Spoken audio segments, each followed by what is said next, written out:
Ladies and gentlemen, we've all been there. One day, everything feels warm, connected, exciting, and the next, silence, not a word, no message, no explanation, just distance, and in that space, our minds spiral. We start questioning everything ourselves, the connection, the reality of what we felt. But what if I told you that sometimes that silence isn't confusion, it's not emotional shutdown, sometimes silence is deliberate. It's calculated, it's not about him needing time to think, it's about him creating tension, control, reaction. Tonight, I want to talk about a silence that's not accidental but intentional, because sometimes his silence isn't about absence. It's a power move. Let's talk about it. There's a point where your mind gets tired before your heart does. That moment when you're scrolling through your phone, waiting for a text that doesn't come, reading into emojis, rereading old messages like they're sacred scripts. You tell yourself maybe he's just busy, maybe he's scared, maybe if you reach out one more time, it will remind him of how good it was, maybe he needs a little push, but in the back of your mind, there's a whisper one that says you've already given too much. That whisper is called peace, and it's trying to get your attention. Peace doesn't come with confusion. It doesn't come with chasing. It certainly doesn't live in the late night what-ifs or the tightness in your chest every time you hear your phone buzz. That tension you feel, that's not connection, that's anxiety dressed up as hope, and that's not what love is supposed to feel like. We confuse effort with value far too often. We think if we try harder, if we show up more, if we prove we care enough, the other person will finally recognize our worth. But real worth doesn't need to be proved through chasing. It's not a game you win by running faster, or by sending longer texts, or by holding on longer than someone who's already let go in silence. There's an unmatched strength in the person who chooses stillness instead of chaos, who decides not to chase, not because they've given up, but because they've woken up. It takes courage to step away from someone you love when that love isn't being returned. It takes clarity to understand that peace is not found in proving yourself, but in protecting yourself. You don't need to keep giving just to get crumbs of someone's affection. You are not a salesperson trying to pitch yourself into someone's emotional availability. Sometimes the most powerful thing you can do is nothing. Not out of spite, not as a manipulation, but from a place of self-respect. When someone pulls away, don't follow, let them. If someone stops choosing you, don't beg them to reconsider, let them go, because chasing doesn't bring you closer to love, it drags you further away from your center. You've done enough, you've sent the messages, made the effort, shown your heart, and if that wasn't enough for them, it doesn't mean you aren't enough. It means they're not ready or willing or capable of meeting you where you are. That's not rejection, that's redirection, a nudge from the universe telling you to come back to yourself.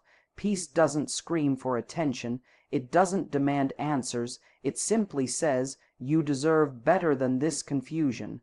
And that voice, that quiet pull towards stillness, is the one you need to start listening to. Choosing peace doesn't mean you stop loving them overnight. It doesn't mean you won't miss them.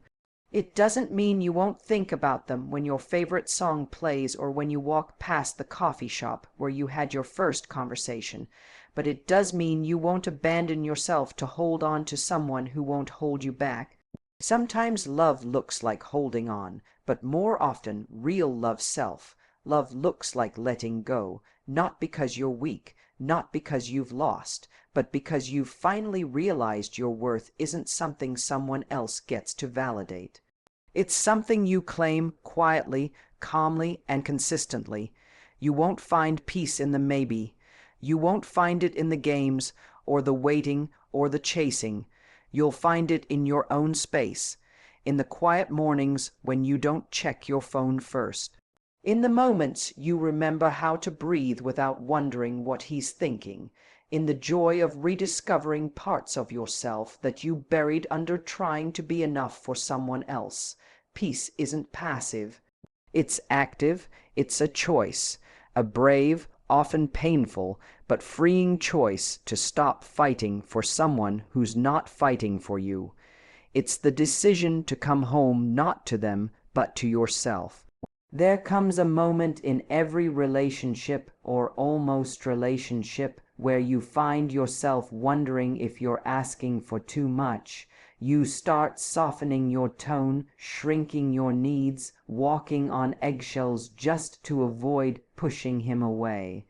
You start managing his reactions, reading between his silences, excusing his distance with sentences like he's been through a lot, or he just doesn't know how to express his feelings.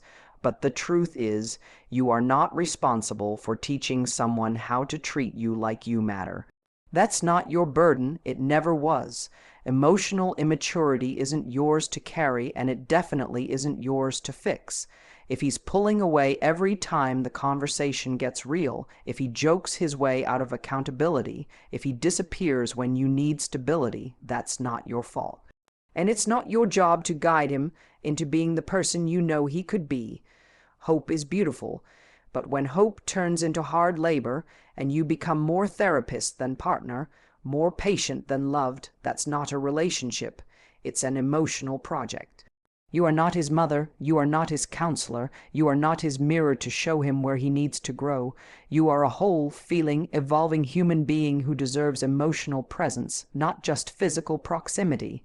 It's tempting to take responsibility, especially when you're emotionally invested.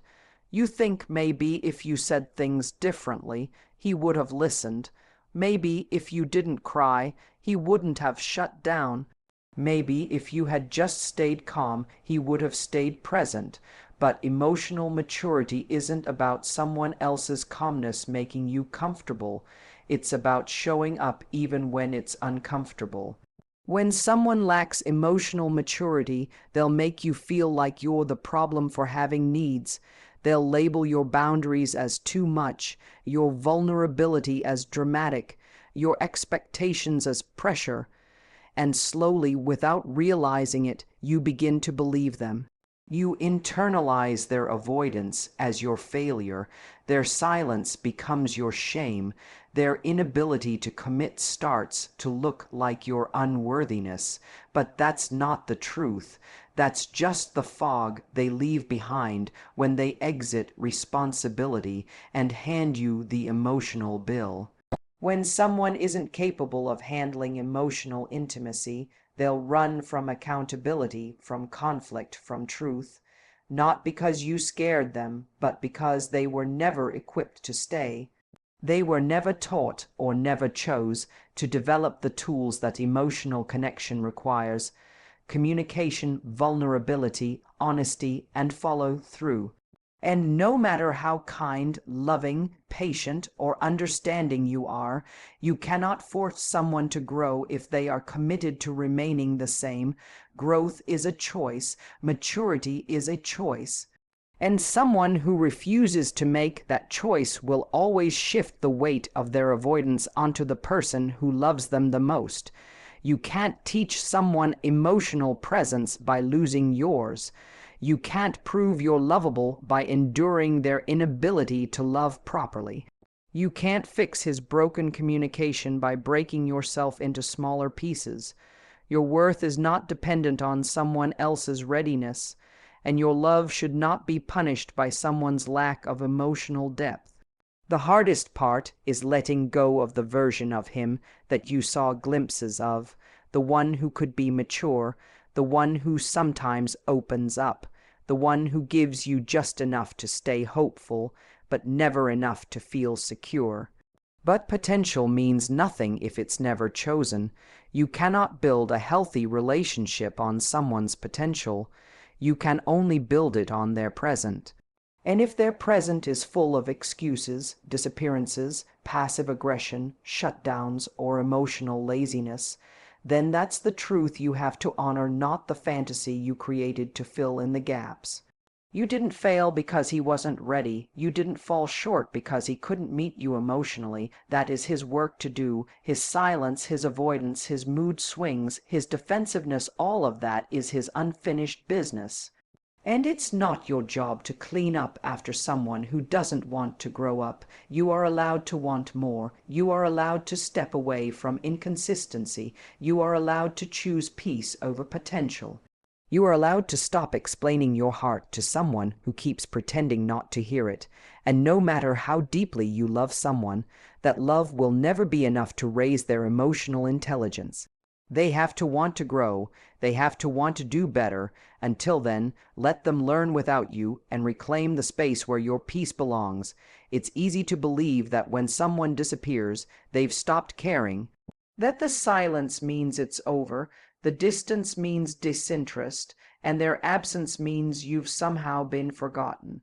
But what people often don't talk about is how obsession doesn't always show up the way we expect.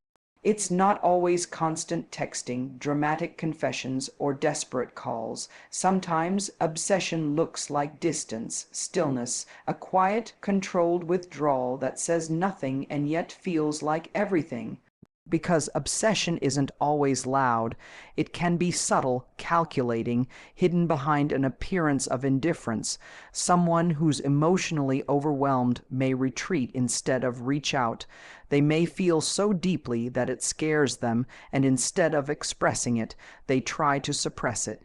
They hide behind silence, not because they're over it, but because they're consumed by it. They're watching your moves, keeping tabs on you in the background, going through your pictures, your posts, reading your words without engaging. And all the while, they say nothing. You hear nothing, and you start to think it meant nothing. But it did mean something. It still does. Only now it lives in the tension between you, in the absence, in the things they're too afraid to say. That kind of distance is its own language, and if you're not careful, you'll start thinking their silence is a sign that they're healing, moving on, or no longer thinking about you, when in reality they could be overthinking every detail, stuck in a loop of what-ifs, regrets, and emotional paralysis. Some people don't know how to handle intense emotions. They don't know how to come forward when they're in deep. So they pull back because vulnerability terrifies them. Control feels safer than expression, and silence gives them the illusion of power, even if it costs them the connection they actually crave. It's easier to retreat than to risk. Easier to obsess from afar than to show up and possibly be rejected. This distance isn't clarity, it's camouflage. It's someone who feels more than they can manage and chooses silence over truth. You can be the center of someone's emotional world and still never hear from them. You can be haunting someone's thoughts while they pretend you don't exist. It's not healthy. It's not love in its fullest form, but it is obsession, and it often hides in plain sight. When you don't understand this, it's easy to take their distance personally, to think you were too much, that you asked for too much, that maybe if you were different, they wouldn't have disappeared. But their distance says more about their internal struggle than it does about your value. People don't run from others, they run from themselves, from their fears, their patterns, their emotional limitations, and the irony, the more they obsess, the quieter they get, because every message they don't send is one more piece of control. Every interaction they avoid is another wall they build. They think about you constantly but convince themselves they can't say anything. They wonder if you've moved on, and when they think you have, it stings. But instead of reaching out, they retreat even further, protecting their ego at the cost of their peace. You'll feel this energy even if they're not around. There's something unspoken about it, something in the way their silence lingers, in how they resurface, subtly viewing your stories, liking an old post, sending a vague message out of nowhere, just enough to remind you they're still around, but not enough to give you anything solid. This is the danger of distance masked as obsession. It keeps you both stuck. You feel the pull, but you don't know why. You sense they care, but you have no proof. You want to move on, but there's a part of you waiting for a sign that they're still in it. And they just don't know how to come forward without losing control. So they hide behind silence, behind ego, behind the illusion that they've let go. But the truth is they haven't. They're still there, watching, feeling, spiraling, just not showing. Not speaking, and while you might be tempted to break the silence, to bring it into the open, to give the story closure, remember this: if someone wants to speak, they will. If someone wants to be known, they'll show up. Obsession isn't love, and love doesn't hide behind distance. There's a kind of silence that doesn't feel like peace. It feels like punishment, like suddenly everything is still, not because it's calm, but because something's off. When someone you've been talking to, laughing with, connecting to, suddenly stops replying, the first thing your brain does is blame yourself. You scroll through the last conversation looking for clues. Did I say something wrong? Did I come off too strong? Did I text too much? Was I too available? But sometimes that silence isn't confusion or forgetfulness or even emotional shutdown. Sometimes it's strategic. His silence may not be him falling away, it may be a power move. That's the hard part to accept, because most of us don't want to believe someone we care about would deliberately use silence as a tool. But power doesn't always look like shouting or control. Sometimes it's in the space they create, the distance they manufacture to pull you in closer. It's a subtle kind of manipulation. He disappears and suddenly your energy shifts. You go from feeling secure to chasing clarity. You start second, guessing yourself. You text more carefully. You wait longer. You check when he was last online. And all the while you're the one adjusting, bending, trying to understand while he says nothing. When someone uses silence as a tactic, it's not always out of malice. Sometimes it's rooted in their own fear of vulnerability. Sometimes it's about ego needing to know you care more, need more, feel more. Sometimes it's about rebalancing the dynamic in their favor. He goes quiet, and now you're leaning in. That gives him control. It's not always obvious. It might be disguised as being busy, or going through something, or needing space. But the real issue is that it's inconsistent. Because if he were genuinely overwhelmed or emotionally unavailable, he wouldn't be watching your stories. He wouldn't be liking your posts without responding to your messages. He wouldn't be showing signs that he's around while also avoiding any direct connection. That mixed signal, that's the hook. That's how silence becomes a power play. This isn't just about ego, it's about emotional leverage. The more confused you are, the more power he holds, because now you're reacting. You're initiating, you're overthinking, and he's saying nothing. That silence becomes louder than any argument. It creates tension. It makes you wonder what you did wrong when, in reality, you didn't do anything. You simply showed up. What makes this even more complicated is how easy it is to romanticize the silence, to say, maybe he's just afraid of how he feels, maybe he's just protecting himself. And while those things might be true, you also have to ask yourself, if silence is the way someone deals with connection, how can trust ever grow? Silence, when intentional, becomes a form of passive control. He's not asking for space, he's taking it without explanation. He's not communicating a boundary, he's creating confusion, and confusion keeps you hooked. It makes you think the door is still open, that if you say the right thing or wait long enough, he'll come back through it. But that door, it only opens when he feels like it, on his terms, and every time you wait silently at the threshold, wondering what you did wrong, that power dynamic gets deeper. You don't have to match his silence to win back your dignity. You don't have to play games to prove your worth, and you don't have to carry the emotional weight of someone who knows exactly what they're doing by saying nothing, because silence, when it's meant to manipulate, isn't just absence. It's action, it's deliberate. It's designed to keep you unsettled just enough to hold your attention, but never enough to give you answers. If you're feeling confused, if you find yourself constantly questioning your value in someone else's life, that confusion alone is your answer. People who care don't create uncertainty on purpose. They don't use quiet as a weapon, and love doesn't play hide and seek with your peace. The next time you find yourself overanalyzing his silence, remind yourself this isn't about your worth. It's not a test you have to pass or a game you're supposed to win. If someone is using silence to gain control, to keep you guessing, to hold your attention without offering clarity that says everything about them and nothing about you, you don't have to respond to the silence with silence. You respond with strength, with clarity, with the decision to no longer give your energy to someone who confuses you more than they commit to you. Your peace should never be the price you pay to keep someone interested. Remember, real connection doesn't leave you wondering where you stand. It shows up consistently with presence and purpose. Thank you.